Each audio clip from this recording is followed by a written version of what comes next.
अस्सलाम वालेकुम स्टूडेंट्स। आज का हमारा टॉपिक है network analysis. The concept of a network appears in a variety of applications, यानी ये डिफरेंट एप्लीकेशंस में हमारे पास यूज़ होता है।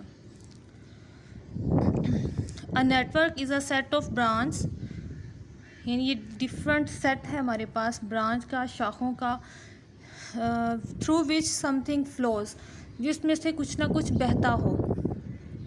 जैसे रोड्स पे ट्रैफिक है, वाटर की पाइपलाइंस हैं उसमें पानी बहता है, ठीक है, या करंट की वायर्स हैं तो वायर्स में हमारे पास करंट फ्लो करता है। ये एग्जांपल्स हैं हमारे पास नेटवर्क की। और ब्रांच भी हैं, जैसे देखिए एक वायर को हम मूव करवाते हुए आगे उसकी 2 से 3 ब्रांच बना सकते हैं। एक किसी कमरे में ले ली वायर, उसमें से एक दूसरे कमरे में ले ली वायर, और इसी तरह से पाइपलाइन को भी हम तोड़ तोड़ कर डिफरेंट अपनी घर के डिफरेंट हिस्सों में उसे ऑर्गेनाइज करवा सकते हैं। तो ये भी हमारे पास नेटवर्क में आ जाएगा। इसके बाद नेक्स्ट हमारे पास डेफिनेशन है, the branch meet at points called nodes और जंक्शन। अब ये सारी ब्रांच जिस पॉइंट पे मिलती हैं वो नोड्स या जंक्शंस कहलाती हैं हमारे पास, ठीक है। अच्छा, ये एग्जांपल्स है हमारे पास, एग्जांपल 1, 2, 3। ये एग्जांपल्स आपको मैं इनके जो एक्सरसाइज के सॉल्यूशंस हैं वो मैं आपको सॉल्व करके सेंड करूँगी। वो करने के बाद आपने इन एग्जांपल्स को ट्राई करना है, ठीक है। सिमिलर ही हैं ये वाली। एग्जांपल 1 कर लीजिएगा, ये ऊपर वाली, ठीक है। डिज़ाइन और ट्रैफिक पैटर्न ये रहने दीजिएगा।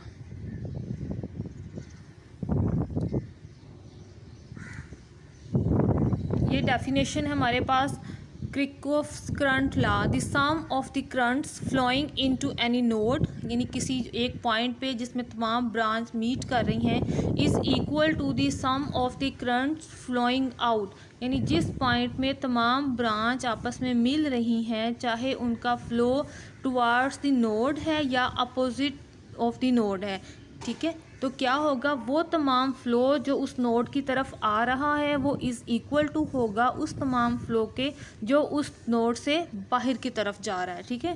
इस डेफिनेशन को, इस लॉ को आपने याद रखना है, क्योंकि जब हम किसी भी पैटर्न में से इक्वेशंस बनाएंगे तो ये हमें हेल्पफुल होंगी। आपने सॉल्यूशन को देखने के बाद ये लेक्चर अच्छे से सुनना है। किरचॉफ्स वोल्टेज लॉ, अब ये भी उसी से ही मिलता जुलता लॉ है हमारे पास, ठीक है। इसमें हमारे पास क्या है, the sum of the voltage, ये इसी फर्स्ट लाइन को मैं रीड कर रही हूँ। The sum of the voltage rises equal the sum of the voltage drop, यानी जितनी वोल्टेज अप होगी उतनी ही वोल्टेज हमेशा डाउन होगी किसी भी वायर में। ये आपने सेकेंड लॉ याद रखना है। अच्छा, अब आ जाए इसकी ये एग्जांपल्स करने की ज़रूरत नहीं है, ये करंट फ्लो वाली, ठीक है, ये इम्पोर्टेंट भी नहीं है सच। जो हमारे से रिलेटेड हैं हम वही करेंगे पहले।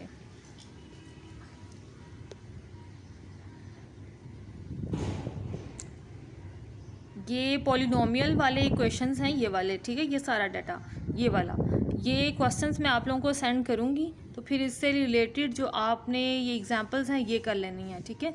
Polynomial interpretation, an important problem in various applications is to find a polynomial whose graph passes through a specified set of points in the plane. This is called an interpolation polynomial, यानी हमें कुछ points दे देंगे और हमें कहेंगे कि इन points को find out करके यूज़ करते हुए फाइंड आउट करें वो क्वाड्रेटिक इक्वेशन या क्यूबिक इक्वेशन, जिस तरह की भी इक्वेशन हमें कही जाएगी हम उन पॉइंट्स को यूज़ करके वो पोलिनोमियल फाइंड आउट करेंगे, ठीक है। ये मैं एक सॉल्यूशन सेंड करूँगी आपको, आपने वो देख लेना है और फिर आपने इन एग्जांपल्स को करना है, ये ऊपर वाली एग्जांपल को। और एग्जांपल 6 भी, एक्सरसाइज पर आ जाएं जी। एक्सरसाइज में जो क्वेश्चंस करने हैं वो मैं आपको बता दूं। क्वेश्चन नंबर 1, ठीक है, 2, 3, 4,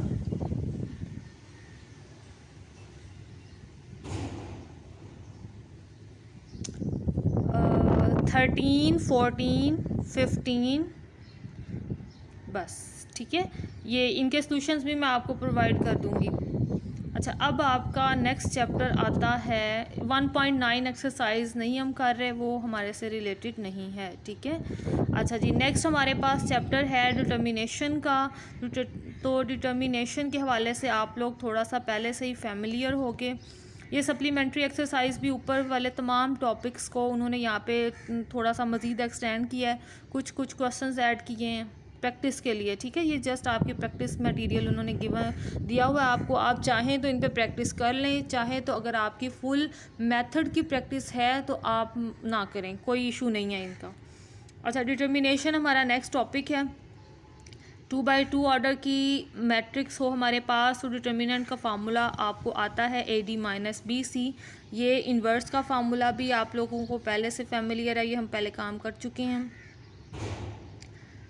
अच्छा, अब ये माइनर का काम है, थोड़ा सा रिवाइज कर लें। अगर हम माइनर निकालना चाहते हैं किसी भी मैट्रिक्स का, लेट्स से M11, तो M1 का मतलब है फर्स्ट वाले M का मतलब जो 1 नंबर होगा हमारे पास उसका मतलब है रो, और सेकंड वाले नंबर का मतलब है हमारे पास कॉलम, ठीक है। M11 का मतलब है फर्स्ट रो फर्स्ट कॉलम को कैंसिल करेंगे और रिमेनिंग जितने नंबर्स आएंगे उनका डिटर्मिनेंट फाइंड आउट कर लेंगे हम। और इसके माइनर के बाद आती है बारी कोफैक्टर की। कोफैक्टर में हम एक नंबर इंक्रीज़ कर लेते हैं -1 हैज़ पावर वाली, ठीक है। इसका एक जनरल सा फार्मूला मैं आपको बता रही हूँ कि आप अपनी नोटबुक्स में भी लिख लीजिएगा। यहाँ पे ज़रा इन्होंने एग्जांपल्स बना कर दिया हुआ है, तो आपने लिख लेना है। यहाँ पे C के लिए यानी कोफैक्टर के लिए फार्मूला अप्लाई करना है आपने, CRS, यानी जहाँ 3 लिखा हुआ है वहाँ पर R, जहाँ पे 2 लिखा हुआ है C, ये वाला ये चीज़, ठीक है। यहाँ पे जहाँ 3 लिखा हुआ है वहाँ पे R, जहाँ 2 लिखा हुआ है वहाँ पे S। तो ये फार्मूला आपके पास बनेगा -1 has power R plus S MRS। तो MRS का मतलब क्या है? माइनर। और यहाँ पे जिस भी नंबर का कोफैक्टर आपने फाइंड आउट करना होगा, R की जगह पर R की कोरस्पॉन्डिंग वैल्यू आपने अप्लाई कर देनी है और S की जगह पर S की कोरस्पॉन्डिंग वैल्यू अप्लाई कर देनी है आपने, ठीक है।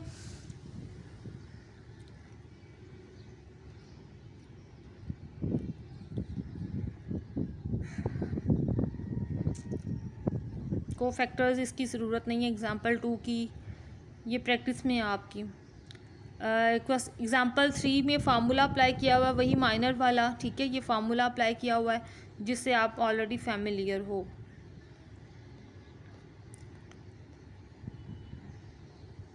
अब हम यहाँ से वही काम करेंगे डिटर्मिनेशन का। 3/3 ऑर्डर की मैट्रिक्स होगी हमारे पास, है उससे हायर ऑर्डर की भी हो सकती है।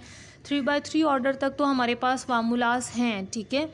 लेकिन अगर 3/3 ऑर्डर से अबव मैट्रिक्स बन जाती है हमारी, ठीक है, तो फिर इसके लिए हमें रो ऑपरेशंस अप्लाई करके उसकी मैट्रिक्स का डिटर्मिनेंट फाइंड आउट करना पड़ेगा। तो उसके लिए हमारे पास ये मेथड होता है कि हम आर्बिट्ररी रो ऑपरेशंस अप्लाई करते हुए रिड्यूस एशलॉन फॉर्म बना लें या एशलॉन फॉर्म बना लें, ठीक है। रिड्यूस तो नहीं बन सकेगी, वो ज़रा फिर थोड़ा सा आपको ज़्यादा स्टेप्स करना पड़ेंगे। तो डिटर्मिनेंट में आपने क्या करना है, सिर्फ और सिर्फ रो एशलॉन फॉर्म बना लेनी है आपने, ठीक है। जब आप रो एशलॉन फॉर्म बना लेंगे तो फिर आप डिटर्मिनेंट के लिए फार्मूला अप्लाई करेंगे। वो फार्मूला भी मैं आपको सेंड कर देती हूँ, ठीक है।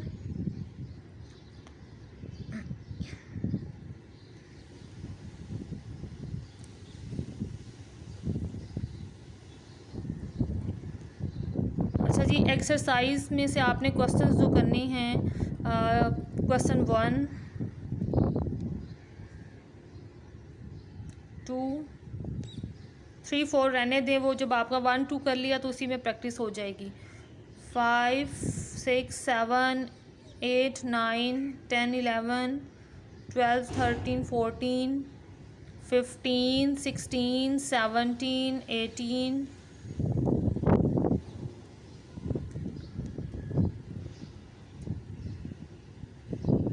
21, 22,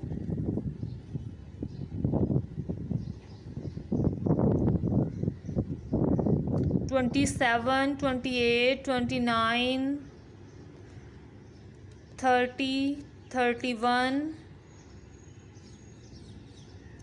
32। बस ये आज आपने इन क्वेश्चंस की प्रैक्टिस करनी है, ठीक है।